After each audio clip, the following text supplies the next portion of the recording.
وإلى مدين أخاهم شعيبا قال يا قوم اعبدوا الله ما لكم من إله غيره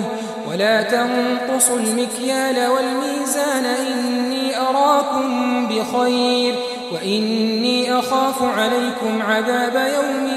محيط ويا قوم أوفوا المكيال والميزان بالقسط ولا تبخسوا الناس أشياءهم ولا تعثوا في الأرض مفسدين بقية الله خير لكم إن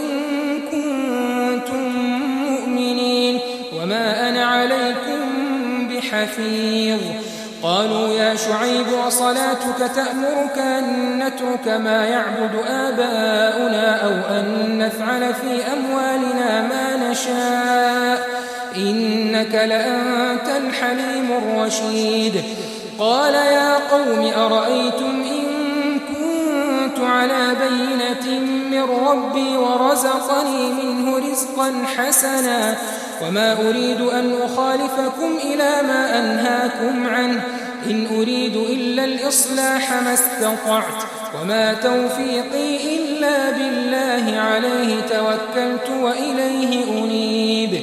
ويا قوم لا يجرمنكم شقاقي أن يصيبكم مثل ما أصاب قوم نوح أو قوم هود أو قوم صالح وما قوم لوط منكم ببعيد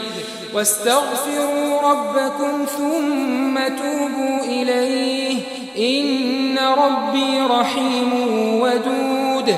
قالوا يا شعيب ما نفقه كثيرا مما تقول وإنا لنراك فينا ضعيفا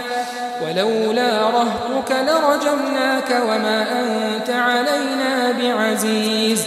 قال يا قوم أرهطي أعز عليكم من الله واتخذتموه وراءكم ظهريا إن ربي بما تعملون محيط ويا قوم اعملوا على مكانتكم إني عامل سوف تعلمون من يأتيه عذاب يخزيه ومن هو كاذب وارتقبوا إني معكم رقيب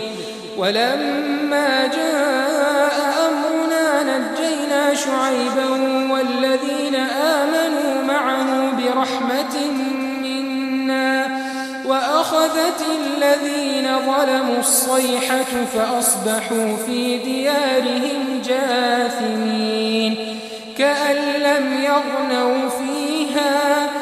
ألا بعدا لمدين كما بعدت ثمود